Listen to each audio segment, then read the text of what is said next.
چچا کی پینٹ میں یا شلوار کی جیب میں یا قمیص کی جیب میں کسی طرح سے پیسے پہنچا دیں, بہت ثواب ملے گا انشاءاللہ آپ کو. نماز میں غیر نمازی کو قرآن سنا سکتے ہیں؟ ہمیں نماز میں قرآن سنانا ہے. ایک آدمی قرآن شریف لے کر بیٹھتا ہے اور دوسرا نماز میں بلند آواز سے قرآن پڑھ رہا ہے, تو کیا اس طرح سے نماز کی حالت میں کسی کو قرآن سنانا جائز ہے, جبکہ جو قرآن سن رہا ہے وہ نماز میں نہیں ہے؟ حافظ معاذ انڈیا سے. یہ جائز نہیں ہے. اتنی تک کی اجازت ہے کہ آپ اگر قرآن سن رہے ہیں, نماز میں آپ قرآن پڑھ رہے ہیں, وہ بیٹھ کے جہاں جہاں آپ غلطی کر رہے ہیں وہ نشان لگا دے, لیکن وہ لقمہ نہیں دے سکتا, جس کو فتح کہتے ہیں اصل میں. یعنی وہ آپ اگر نماز کی حالت میں آپ سے قرات کے دوران غلطی ہوئی تو ایسا نہیں ہو سکتا کہ وہ شخص جو نماز میں نہیں ہے آپ کو غلطی پر تنبیہ کرے اور آپ اپنی غلطی کی اصلاح کر لیں. اس صورت میں آپ کی نماز ٹوٹ جائے گی, کیونکہ نماز میں امام کو لقمہ دینے کا حق صرف انہی کو ہے جو اسی نماز میں امام کے ساتھ شریک ہیں, یعنی مقتدی. تبھی آپ نے تراویحوں میں دیکھا ہوگا جب بھی امام سے غلطی ہوتی ہے تو پیچھے مقتدیوں میں سے کوئی لقمہ دیتا ہے. ایسا نہیں کہ محلے میں کوئی بھی اٹھ کے آ کے امام کے کان میں سمجھایا کہ آپ نے یہ والی آیت غلط پڑھی ہے, تو اگر امام نے اس کی بیس پر سن کے آیت کو ٹھیک کیا تو وہ نماز فاسد ہو جائے گی اس سے, کیونکہ غیر شخص کے ساتھ نمازی کا کوئی ریلیشن نہیں ہوتا. تو اس لیے یا تو ایسا کریں کہ کوئی نماز میں تلاوت کر رہا ہو تو قرآن لے کے بیٹھ کے اس کی غلطیوں کا نشان لگا دیں, جب نماز ختم کرے بتا دیں بھائی یہ آیتیں آپ نے صحیح نہیں پڑھی, ان کو ریوائز کر لیں, یا یہ کہ اسی کے ساتھ نماز میں شریک ہو جائے. اس کے علاوہ کوئی آپشن آپ کے پاس نہیں ہے. عصر کی نماز شافعی وقت کے مطابق پڑھنا. اگر کوئی حنفی عصر کی نماز شافعی مسلک کے حساب سے جلدی پڑھ لیتا ہے تو یہ کیسا ہے, اور اگر اس کا معمول بنا لے تو کیا حکم ہے؟ محمد توفیق ممبئی سے. دیکھیے, شافعی وقت میں نماز جلدی پڑھی جاتی ہے جب ہر چیز کا سایہ ایک مثل ہوتا ہے. امام ابو حنیفہ کے نزدیک اس وقت ہے عصر جب ہر چیز کا سایہ دو مثل ہو جائے. دونوں کے پاس دلائل ہیں اور دونوں کے دلائل بہت ہی جاندار اور بہت ہی مضبوط ہیں. امام حنیفہ کے دلائل بھی بڑے مضبوط ہیں, بخاری مسلم کی احادیث ہیں, اور باقی ائمہ کے دلائل بھی مضبوط ہیں, ان کے پاس بھی بخاری مسلم کی احادیث ہیں. تو اس لیے, اور احناف میں فتویٰ امام ابو حنیفہ کے ہی قول پر ہے, اگرچہ اس میں صاحبین نے بھی امام حنیفہ سے اختلاف کیا ہے, تو بعض دفعہ امام صاحبین کے قول پہ فقہ حنفی میں فتویٰ ہوتا ہے, لیکن امام حنیفہ کے دلائل اور اس پہ صحابہ کا جو تعامل تھا اس کی بیس پہ فقہ حنفی میں امام حنیفہ کے قول پہ فتویٰ ہے. لیکن جمہور کے قول پر بھی عمل جائز ہے. تو معمول بنا لینا تو ٹھیک نہیں ہے, کیونکہ یہ قول بالکل کالعدم ہو جائے گا پھر. اور عصر کی نماز میں ویسے بھی تاخیر افضل ہے, اس کے الگ سے دلائل ہیں, کیونکہ ابھی میں ڈیٹیل میں نہیں جا رہا, ابھی تو جس نے جتنا سوال پوچھا ہے میں اس کا جواب دے رہا ہوں. تو اس کی ایک دلیل میں دے دیتا ہوں. نبی صلی اللہ علیہ وسلم نے ارشاد فرمایا, میری اور پچھلی امتوں کی مثال اس مزدور کی سی ہے کہ ایک مزدور نے فجر سے لے کے ظہر تک کام کیا اور اجر ایک قرات ملا. ایک مزدور ہے جس نے ظہر سے لے کر عصر تک محنت کی, اس کو بھی ایک قرات ملا, اور ایک مزدور ہے جس نے عصر سے لے کے مغرب تک محنت کی اور اس کو 2 قرات ملے. تو فرمایا کہ عیسائی اور یہودیوں کی مثال ان مزدوروں کی سی ہے کہ جیسے ایک نے فجر سے ظہر تک اور ایک نے ظہر سے عصر تک, تو عمل زیادہ کیا اجر کم ملا. اور فرمایا میری امت کی مثال تیسرے مزدور کی سی ہے کہ عمل تھوڑا کیا اور اجر دگنا مل رہا ہے. تو یعنی اس امت کے نیک عمل کی ویلیو اللہ نے بڑھا دی ہے. تو اب دیکھیں یہ مثال جب ہی فٹ آئے گی جب ہم عصر کی نماز میں تاخیر کے قائل ہوں. کیونکہ اگر عصر کی نماز ہم جب شافعی وقت پہ پڑھتے ہیں تو پھر یہ مثال فٹ نہیں بیٹھتی, کیونکہ پھر ظہر اور عصر کا جو وقت ہے اور وہ اور عصر اور مغرب کا وقت تقریباً سیم ہو جائے گا. تو مثال تو وہ دی جاتی ہے نا جس میں یعنی نبی نے مثال اس بات کی دی ہے کہ ایک مزدور عمل زیادہ ٹائم کر رہا ہے اجر کم مل رہا ہے. تو زیادہ ٹائم جب ہی ہوگا جب جیسے فجر سے ظہر تک میں کافی وقفہ ہوتا ہے, تو اسی طرح ظہر اور عصر کے درمیان کا جو ڈسٹینس ہے, جو فاصلہ ہے, وہ زیادہ ہو اور عصر اور مغرب کے فاصلہ کم ہونا چاہیے, تب یہ مثال بخاری مسلم کی صحیح بیٹھے گی. تو عصر سے مغرب تک کا وقت کم مانا جائے تو یہ مثال فٹ بیٹھے گی. تو اس سے پتہ چلتا ہے کہ افضل بہرحال یہی ہے کہ عصر کی نماز میں تاخیر, البتہ اتنی تاخیر کہ مکروہ وقت شروع ہو جائے, اس سے بھی حدیث میں منع کیا گیا ہے. تو اتنی تاخیر جائز نہیں ہے. تو اس سے تمام قسم کی حدیثوں میں تطبیق ہو جاتی ہے.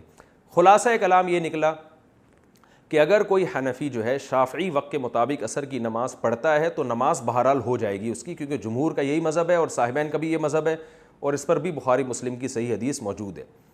لیکن اس کا عام معمول بنا لینا اس کی اجازت نہیں دی جاتی، کیونکہ اس سے جو اصل وقت ہے، جو افضل وقت ہے، وہ ہمیشہ پھر اس کی قضا یعنی اس کی وہ فوت ہوتا رہے گا۔ تو اس لیے جائز تو ہے، نماز تو ہو جائے گی، لیکن اس کو معمول بنا لینا ٹھیک نہیں ہے۔ ہاں سفر میں ہو آپ، یا کہیں آپ کو جلدی جانا ہو، یا کوئی بیماری ہو، یا کوئی اس طرح کا کوئی بھی مسئلہ ہو، تو پھر بلا کراہت آپ اول وقت میں بھی یعنی شافی وقت میں بھی عصر کی نماز پڑھ سکتے ہیں۔ میرا اپنا معمول جو ہم نے بڑے بڑے علماء کا دیکھا کہ جب سفر ہوتا ہے ان کا جہازوں میں یا ٹرین وغیرہ بسوں میں، تو آپ کو پتہ ہے کہ بسوں میں پھر ٹائم نہیں ملتا، بعض دفعہ نماز کے لیے ڈرائیور روکتے نہیں ہیں، یا جہاز میں آپ کی فلائٹ ایسی ہے کہ آپ ہوا میں ہوگا جہاز، تو وہاں نماز پڑھنا بڑا مشکل ہو جاتا ہے۔ تو ایسی صورت میں پھر میرا بھی اپنا معمول ہے، اور بہت سے علماء کو بھی ہم نے دیکھا، وہ ان کو اگر ٹائم ملے تو عصر پھر شافی وقت میں ہی پڑھتے ہیں وہ۔ یا خواتین ہیں آپ کے ساتھ، بعد میں پتہ نہیں وضو کی جگہ ملے نہ ملے، کوئی پردے میں رہ کے نماز پڑھ سکتی ہوں نہیں پڑھ سکتی ہوں، بڑے مسائل ہوتے ہیں، تو ان کو بھی پھر سفر میں تو ہم اسی پر عمل کرتے ہیں کہ اول وقت میں ہی عصر کی نماز پڑھ لیتے ہیں۔ لیکن جب آپ مقام میں ہو، کوئی مسئلہ بھی نہیں ہے، تو پھر وہی ہے وقت بہتر ہے جس پہ صدیوں سے عمل چلا آ رہا ہے، وہ یہی ہے کہ عصر کو مثل ثانی پہ پڑھا جائے، تھوڑا تاخیر کر کے پڑھا جائے۔ الکوہل والے ماؤتھ واش کا استعمال، مجھے ڈاکٹر نے بطور علاج ایک ماؤتھ واش استعمال کرنے کا کہا ہے جو کہ فنگس کو کل کرتا ہے۔ انگلش میں کرتا ہے ماشاءاللہ سارے کام۔ اس میں الکوہل کی مقدار بھی شامل ہے، البتہ بہت کم مقدار ہے۔ کیا اس کا استعمال درست ہے جس میں ہم کلی اور غرارے تک کر سکیں؟ الکوہل کا جو استعمال ہے جمہور علماء کے نزدیک اس کا ایک قطرہ اسی طرح حرام ہے جیسے شراب، جبکہ امام ابو حنیفہ رحمہ اللہ تعالیٰ کے نزدیک الکوہل اگر نشے کی نیت سے استعمال کی جائے، یعنی کھائی جائے یا پی جائے، تو بالکل حرام ہے، اور اگر نشے کی نیت نہ ہو، ضرورت ہو، تو شراب اور انگور کی، یعنی انگور اور کھجور کی جو شراب ہے، انگور اور کھجور کی جو الکوہل ہے، اس کا تو وہ کہتے ہیں ایک قطرہ بھی حرام ہے، آپ ٹپکا بھی نہیں سکتے، لیکن انگور اور کھجور کی جو الکوہل کے علاوہ جو الکوہل ہے اس کا ضرورت کے وقت استعمال جائز ہے۔ تو اسی قول کی بیس پہ ہومیوپیتھک دواؤں کی بھی اجازت دی جاتی ہے، ان میں تو سب الکوہل ہوتی ہیں۔ تو عام طور پہ جو مارکیٹ میں الکوہل بک رہی ہے یا دواؤں میں ڈل رہی ہے وہ کھجور اور انگور کی نہیں ہوتی، لہذا ضرورت کے وقت اس کا استعمال جائز ہے، بلا ضرورت اس کا استعمال جائز نہیں ہے۔ جیسے کوئی الکوہل کا استعمال کرتا ہے، کوئی ضرورت نہیں ہے، اس کو بلا وجہ پینا شروع کر دے اور یہ کہے کہ نشہ آئے گا، تو وہ تو بالکل ہی حرام ہے۔ نشے کے بغیر بھی پینا اس کے بھی جواز نہیں ہے، ہاں کوئی ضرورت ہو تو اگر آپ کو ڈاکٹر نے مشورہ دیا ہے، مختلف قسم کی چیزیں کل ہو رہی ہیں اس سے، تو ٹھیک ہے آپ پی سکتی ہیں۔ امام مہدی کا نزول کیسے ہوگا؟ محمد گلزار یو پی سے۔ امام مہدی علیہ السلام کے بارے میں کہا جاتا ہے کہ وہ نازل ہوں گے، کیا وہ بھی آسمان سے دنیا میں نازل ہوں گے یا عام لوگوں کی طرح پیدا ہوں گے؟ اس کے بارے میں وضاحت فرمائیں۔ بھائی نازل حضرت عیسیٰ علیہ السلام ہوں گے، امام مہدی پیدا ہوں گے، ٹھیک ہے نا، کیونکہ امام مہدی ابھی تک پیدا ہی نہیں ہوئے تو نازل کہاں سے ہوں گے؟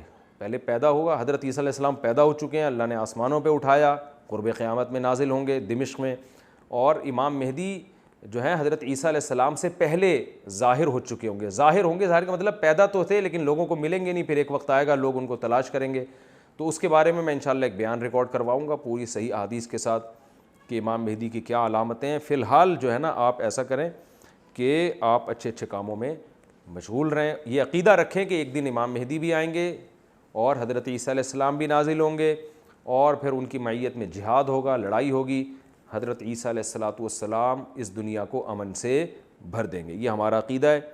غامدی صاحب اس کا انکار کرتے ہیں، اسی وجہ سے علماء کہتے ہیں کہ غامدی صاحب کے عقائد، بہت سارے عقائد قرآن و سنت کے بالکل اگینسٹ ہے، کیونکہ قرآن میں بہت وضاحت سے اللہ نے حضرت عیسیٰ کا بیان کیا، اور امام مہدی کے بارے میں صحیح احادیث میں بہت وضاحت سے بیان ہے۔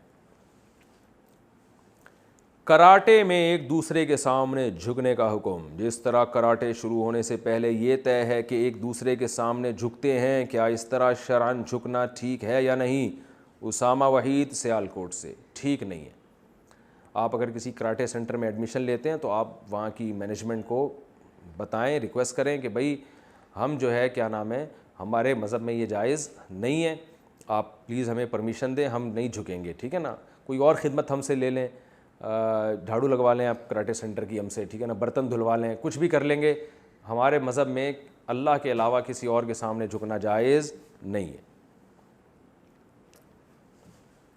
جمعہ مبارک کہنا کیسا ہے؟ کیا جمعہ مبارک کہنا بدعت ہے؟ اسامہ بھائی سیالکوٹ سے. یہ بدعت ہی لگتی ہے ہمیں. بدعت تو اس لیے نہیں کہیں گے کہ یہ کوئی سنت سمجھ کے تو کہہ نہیں رہے ہوتے, لیکن ایک ایسی فضول سی رسم شروع ہو گئی ہے جس کا نہ کوئی اسلاف سے ثبوت ملتا ہے. تو سیدھے طریقے سے جیسے اب تک چلتے آئے ہیں ایسے ہی چلتے رہیں, یہ نہ کہا کریں. جمعہ کے دن کی قبولیت کی گھڑی. جمعہ میں ایک ایسی گھڑی ہوتی ہے کہ اس وقت جو دعا مانگی جائے وہ قبول ہوتی ہے. وہ کون سی گھڑی ہوتی ہے, اس کے بارے میں رہنمائی فرمائیں. محمد نسیم یو پی سے.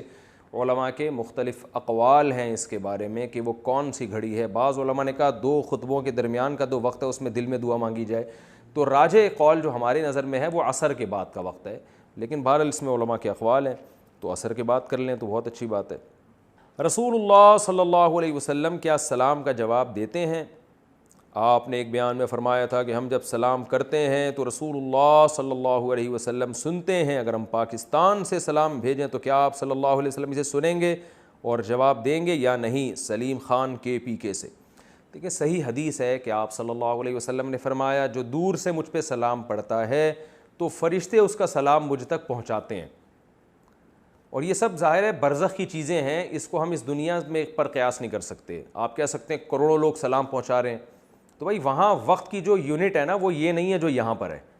تو آپ صلی اللہ علیہ وسلم سلام کا جواب دیتے ہیں. جب آپ کی قبر پہ کھڑے ہو کر سلام پڑھا جائے تو وہیں سنتے ہیں, وہیں جواب دیتے ہیں, اور جب دور سے سلام پڑھا جائے تو فرشتے پہنچاتے ہیں اور آپ صلی اللہ علیہ وسلم اس کا جواب دیتے ہیں.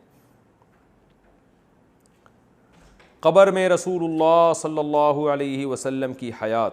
اگر ہم رسول اللہ صلی اللہ علیہ وسلم کے روضہ پر جاتے ہیں اور سلام کرتے ہیں اور رسول اللہ صلی اللہ علیہ وسلم جواب دیتے ہیں, کیا یہ عقیدہ رکھنا شرک میں نہیں آتا؟ کیونکہ سنتا دیکھتا تو اللہ ہی ہے. نبی صلی اللہ علیہ وسلم کو کیسے پتہ چلتا ہے کہ کوئی قبر پر آ گیا ہے اور سلام کر رہا ہے؟ اس کی تفصیلات سے آگاہ فرما دیں. بھائی خود نہیں پتہ چلتا, اللہ بتا دیتے ہیں آپ کو, تو اللہ آپ کو سنوا دیتے ہیں. شرک تو جب ہوتا کہ ہم کہتے ہیں نبی صلی اللہ علیہ وسلم یہ کام خود اپنے اختیار سے کر رہے ہیں. جو جیسے نبی نے چاند کے 2 ٹکڑے کیے تو نبی نے تھوڑی کیے ہیں, اصل میں تو اللہ نے کیے ہیں 2 ٹکڑے. تو اللہ قبر میں آپ کو براہ راست سلام سنا بھی دیتا ہے اور اپنے نبی کو بتا بھی دیتا ہے کہ کوئی سلام پیش کر رہا ہے آپ پر. تو اللہ کی قدرت ہے. یہ معجزہ نبی کی قدرت نہیں ہوتی, اللہ کی قدرت ہوتی ہے. اسی طرح کرامت بھی ولی اللہ کی طاقت نہیں ہوتی, اللہ کی طاقت ہوتی ہے. ہاں اختیارات دے دینا کسی کو مستقل طور پر کہ وہ اسباب سے ہٹ کے کام کا اس کو رائٹ مل جائے, اختیارات مل جائیں, ایسا نہیں ہوتا. ہر دفعہ جب بھی کوئی اچھمبے کا کام ہوگا, معجزہ ہوگا, اس میں اللہ کی مرضی سے ہوگا. اللہ تعالیٰ کسی کو اختیارات نہیں دے دیتے کہ اب آپ جیسے حضرت عیسیٰ علیہ السلام جب مردوں کو زندہ کرتے تھے تو مردوں کو زندہ کرنے کی اتھارٹی نہیں دے دی تھی اللہ نے, بلکہ جب بھی حضرت عیسیٰ علیہ السلام قم باذن اللہ کہتے نا کہ مردے کو کہتے کھڑا ہو جا, تو وہ اللہ کے ارادے سے اس وقت کھڑا ہو جاتا تھا.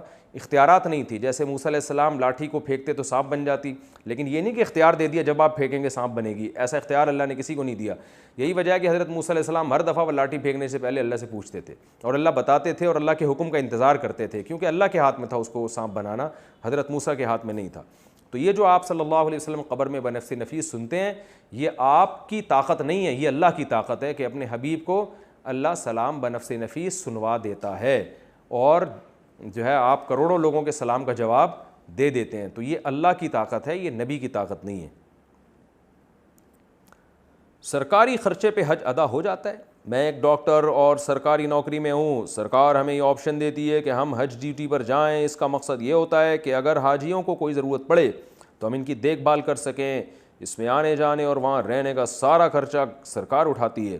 میں نے ابھی تک حج نہیں کیا, اگر میں ایسی ڈیوٹی پر جا کر حج کر لوں تو کیا اس طرح حج ادا ہو جائے گا؟ محمد علی انڈیا سے. جی ہاں جناب, ایک تیر سے 2 شکار ہو جائیں گے. حج بھی ادا ہو جائے گا, حاجیوں کی خدمت بھی ہو جائے گی, اور گورنمنٹ کا تھوڑا سا کسی اچھے کام میں خرچہ بھی ہو جائے گا. ٹھیک ہے نا, تو کوئی حرج نہیں ہے اس میں. قیامت میں جانوروں کا بھی حساب ہوگا. کیا قیامت والے دن میدان حشر میں ساری مخلوقات اپنا اپنا حساب دیں گی؟ کیا جانوروں کا بھی حساب و کتاب ہوگا یا صرف انسانوں کا ہوگا؟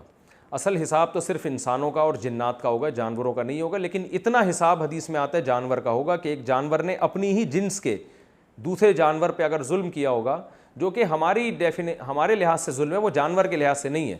جیسے حدیث میں آتا ہے, مسلم کی حدیث ہے, سینگ والی بکری نے بغیر سینگ والی بکری کو مارا تو اللہ اسے کہیں گے کہ اس کو سینگ لگا کے کہیں گے تو اپنا بدلہ لے لے. تو علماء کہتے ہیں یہ صرف اللہ تعالیٰ یہ بتانے کے لیے کہ آج جب ان چیزوں سے حساب لیا جا رہا ہے تو انسان کس کھیت کی مولی ہے. یعنی یہ حساب حقیقی معنوں میں حساب نہیں ہے, کیونکہ سینگ والی بکری نے اگر بغیر سینگ والی بکری کو مارا تو یہ حقیقت میں ظلم نہیں ہے, اس کو اتنا شعور تھوڑی ہے, لیکن صرف اللہ اپنی ایک انصاف کو ظاہر کرنے کے لیے کہ میں آج اپنی ہی جنس کی, اپنی ہی ایک قسم کی جو ہے مخلوق کو اگر کسی نے اپنی طاقت کی بیس پہ ستایا تھا تو میں اس کو بھی کہوں گا کہ تم بھی اس سے اپنا بدلہ لے لو, جو تمہیں تکلیف ہوئی ہے اس کا ازالہ کر لو. تو جب یہاں تک ہوگا تو انسان تو اصل ہے ہی حساب و کتاب کے لیے. تو جانوروں کا حساب ہوگا جس کو حساب مجازی معنوں میں کہا گیا, حقیقی حساب نہیں ہے. حقیقی حساب صرف اور صرف انسانوں اور جنات کا ہوگا. اللہ تعالیٰ سمجھنے کی آسک مفتی طارق مسعود.